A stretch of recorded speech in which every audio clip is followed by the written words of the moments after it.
sen estrela e acabache estrelada, unha estrela rutilante a que todos namoraban.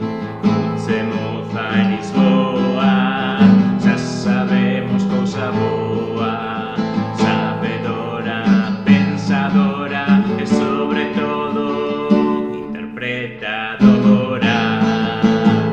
Unha gran actriz do teatro portugués que saiu de Mondoñedo cando aínda era cedo.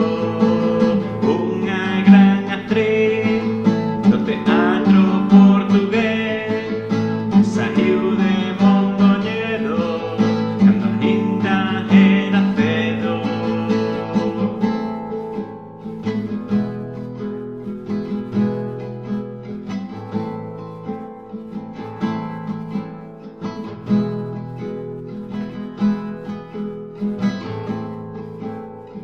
Flor de lirio delicada morreu.